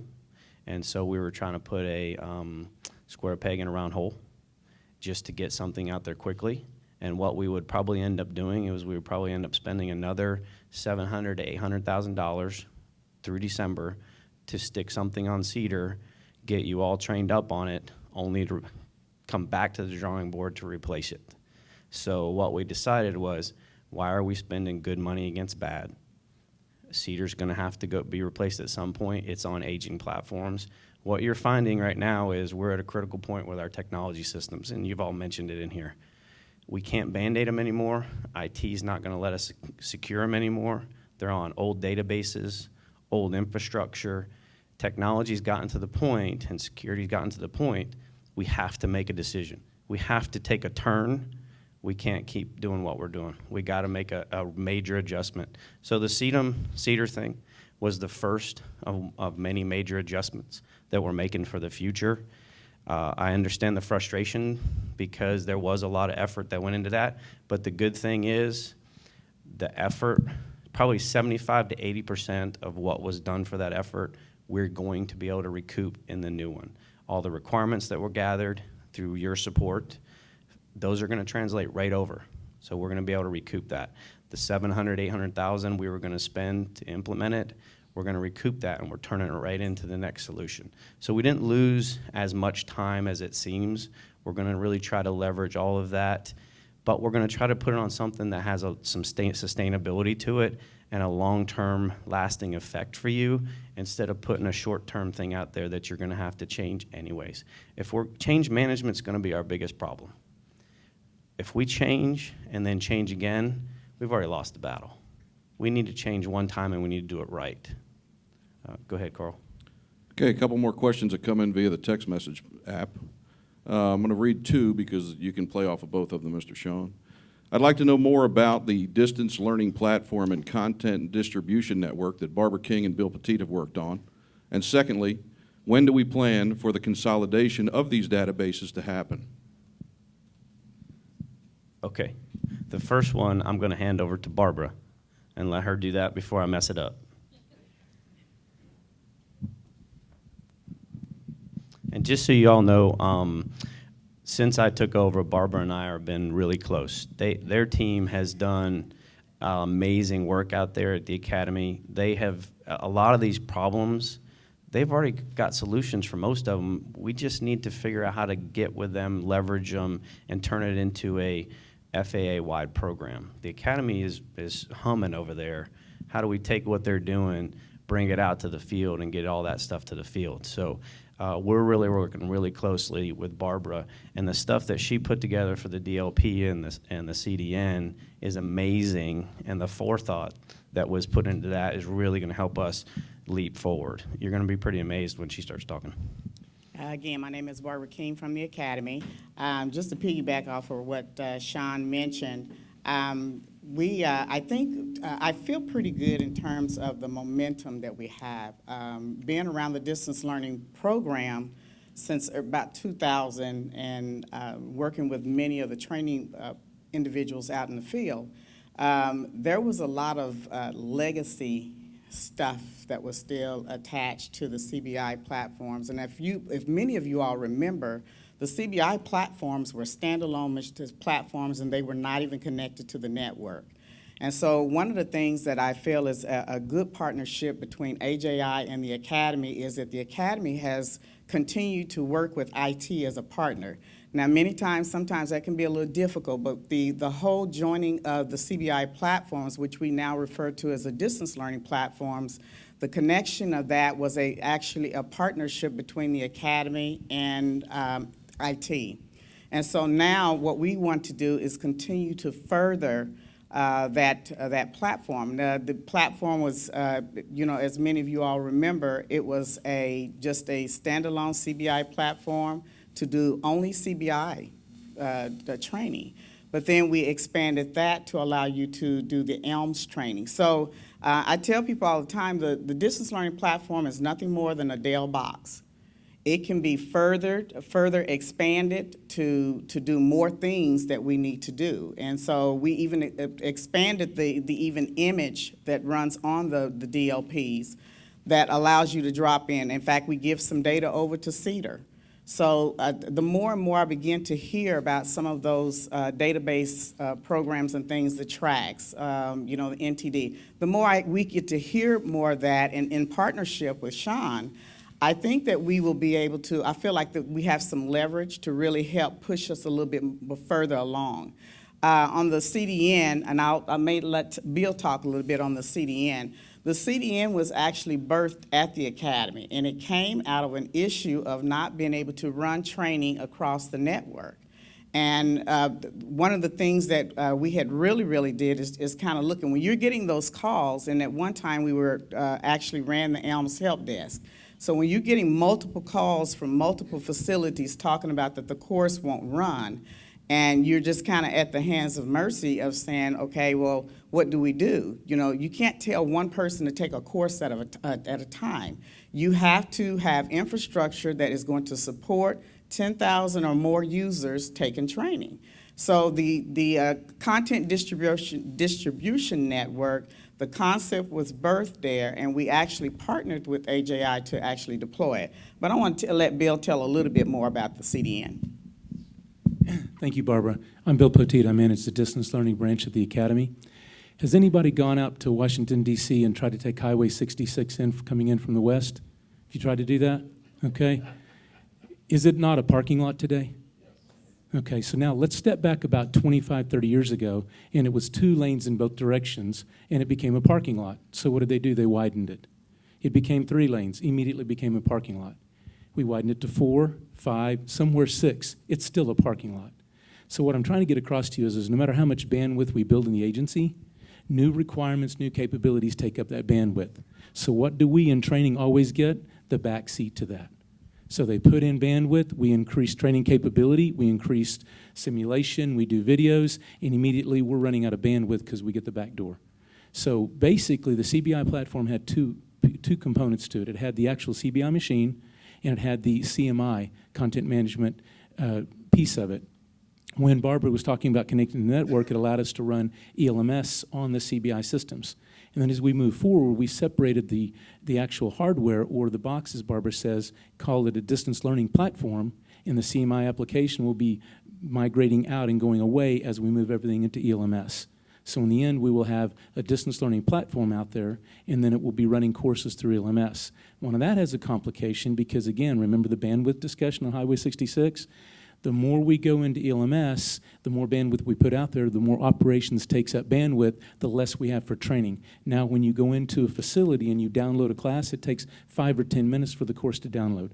Or if it's not packaged correctly, it'll stitch and it'll come in different segments. So what the content distribution network basically does is it puts a mirror of what's on the ELMS content out in all of our training labs. So when you sit down and you activate a course, instead of it relying on the bandwidth to go all the way back to our servers, it's loaded right there locally in the box. The CDN does the phone home thing every 2 hours, and it gets any of the updates. So basically, we've found a way to go around the need for the high band network. Now, that does really good for asynchronous distance learning, learning by yourself, self-paced. When we get into Blackboard, we get into some other functions, we're going to need more bandwidth. So we're working with solutions to that right now. But in answer to the content distribution network, that was why it came about, what it does. And as we go in the future, we'll talk about the learning content management system, things going forward. We've got to keep that piece in place. So as we do higher bandwidth need, higher simulation, we've got the ability to have it loaded there locally. Any other thoughts about that? Did that answer your question? All right, very good. Thank you. Now, and what you're seeing here with that whole conversation is we're starting the conversation is about how do we create our own training network so that our training is not reliant upon the land, the bandwidths of the land, et cetera. We just had a big meeting yesterday with Barbara's team, and we're going to pull a few more together to maybe keep training databases and all that analysis and training collection of databases on the land for access and some other reasons. But then can we take our training offline to create a training network for the FAA, because once we start getting into virtual training and other things, we're really going to skyrocket that bandwidth requirement. So that's the precursor to that, starting to get the infrastructure in place and do that planning, but there's really a lot of neat things going on. And Barbara's team and those folks have already kind of gotten way ahead of it for us. There was one other piece of that question that I didn't get to. Okay. I think it was a timing thing on common databases.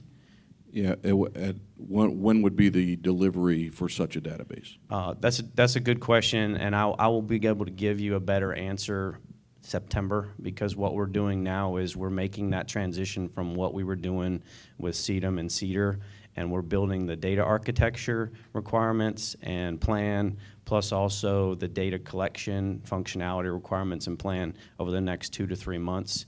We will have that kind of roll out and the implementation plan probably by September to let everybody know. I don't have the timing on that, but our plan is hopefully to have that up and running by September of 18. Yes?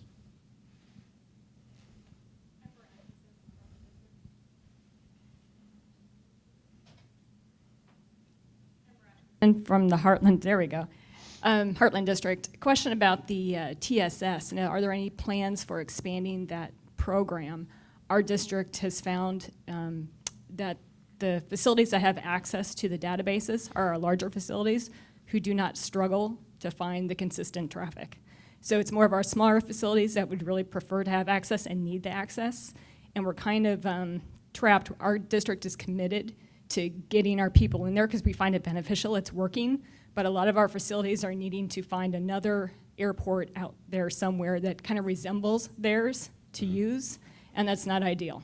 Okay, great question, and I would say the answer is yes. That whole program is going through the AMS process right now to get the money to continue upgrading and keeping that running, but that goes back to my initial discussion of we need to figure out what are the pieces we need to put in place as a collective to support the training out there, to include high-end simulation like the TSS.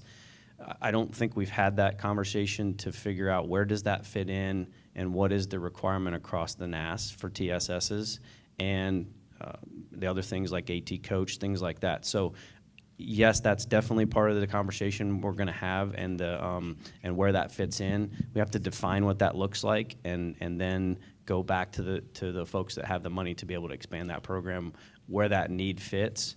But we have to do it not just as a one-off of TSS, but we have to show that whole map of why it's important and where it fits in the training continuum, especially for those smaller facilities. And we haven't done that. That's our bad on that. Hey, Sean. But we're doing that. Can I Yes, please. lean in a little bit, Yes. since I spent a lot of time working with Mark and Of course. Ben Sawyer prior to you on getting ready. We're going to final investment decision on the tower simulation system technical refresh.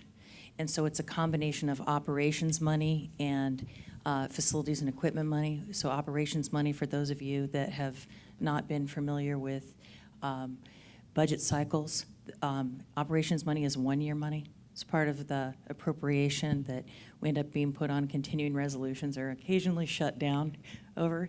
And then facilities and equipment money is 3-year monies, and that's for capital investments. So the tower simulation system is a capital investment program.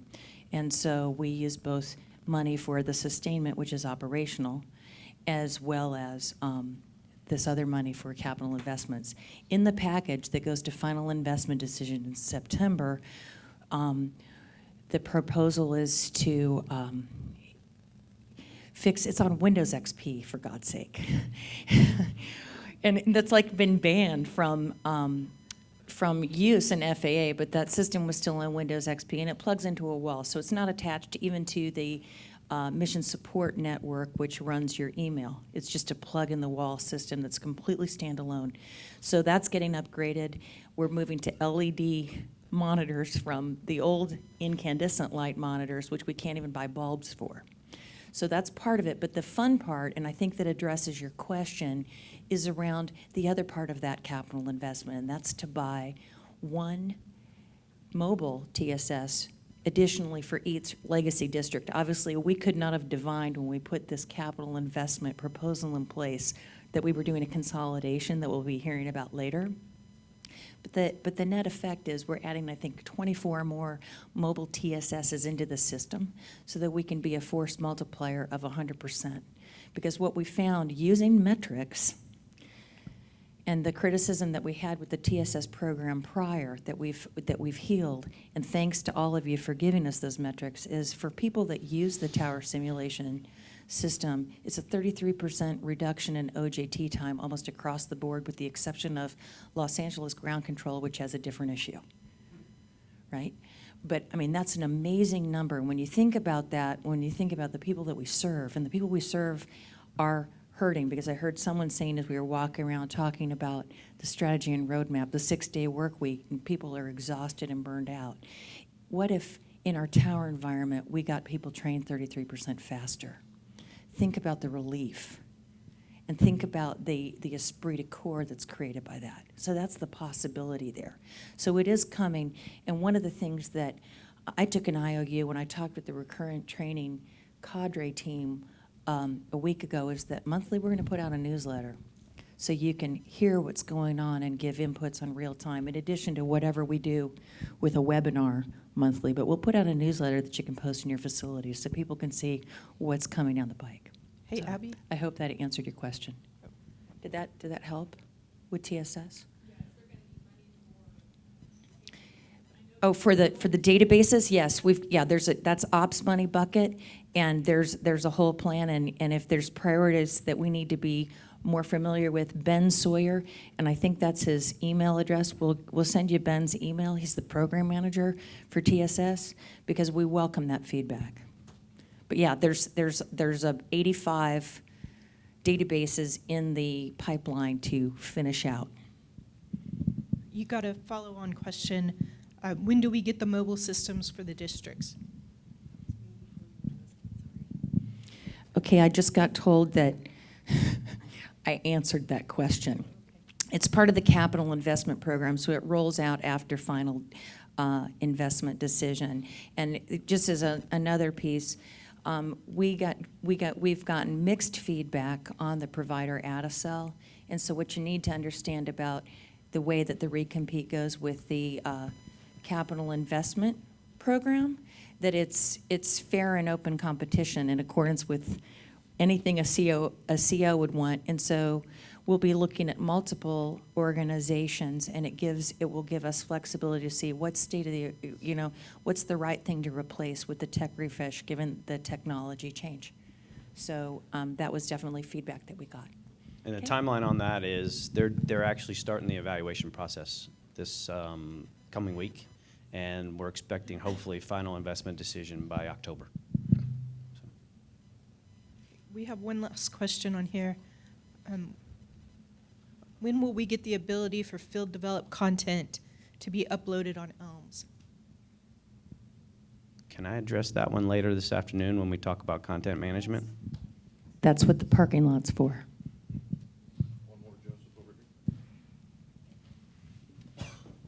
Again, Joseph Reynolds, Northwest District. Reference TSS. We're heavily involved in that, obviously. If you've seen some of what we've saved and different things, we have 9 facilities and all based out of Seattle until this year. Our biggest issue is cost of bringing people in and for the training. We see the benefits in the training. We got 5 years of data where we're saving from Moyne Field and Seattle, up to 140 days of that OJTI and that training center. So that's really where our issue lies, is in the budget for the travel and the training. We did get one set up in Portland. It took us about 3 years to get that in there. So thank you for whoever that was.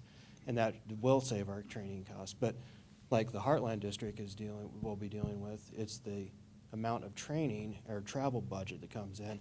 And obviously when you go into budget and you go into yearly, that's usually, we took a 30% cut this year on our TSS. So finding that resource and that funding is very important as we move forward in this. So absolutely, and so the concept of leveraging this mobile TSS is like really important, because instead of having do you know the old adage, Muhammad going to the mountain? So the mountain's going to come to you, my friend. And so we've put into our ops plan for mobile TSS that we're going to pay for the mobile app or the mobile unit to be mailed from one facility to another. So the TSS is going to come to the facility. So it's way less disruptive to the operation. It saves you a day of travel on the front end and the back end, and then it's going to be in the facility with you. So, and then additionally, I just can't help myself. Sean talked about some of the tools that we're going to put onto tablets. One of them is a scanning tool, so that so it's not high fidelity training. It's not fancy, but literally, it's going to help people progressively look for a scan in a tower. It's on a tablet. You could do it on a laptop. It's agnostic to the platform, just to practice seeing what something is, a type of aircraft. You have, naming it. You'll see the demo coming out. So we've got lots of layering of the building blocks to help cognitively make those connections with people. I think we're out of time. We are out of time, so let me wrap up real quick. I know we kind of covered a lot of stuff, and your heads are probably exploding right now. This is just to start the conversation and for us at headquarters to get our heads up and look and make sure we're working with our customers, the people we support. So we really need to get more engagement with all of you on what we're doing so that we can make sure we're meeting your needs. My email address will be on all the materials, so shoot me a note anytime, and we'll get a monthly thing going for sure. But a lot of these initiatives need field experts on these initiatives, so we're going to work to try to get that going. That's it.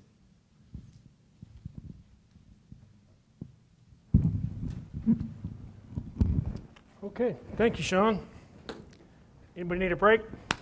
Yes. One more session. No. We're getting a lot of questions in about the PowerPoints, both from the field, people wanting to know if they can have access to them, and then apparently some of y'all in the room, your hands are dying because you're writing so many notes. So can you address the PowerPoints will be made available to everybody that we have. And also for the virtual community, we hear you, and we're going to tighten things up so you can see the PowerPoint. And for the rest of us, we're going to take a break and come back. If you haven't had your picture taken or signed in, would you please do that for us in the break so we can fill out our map. The map is starting to really fill in nicely. And we're going to return here at 10:30.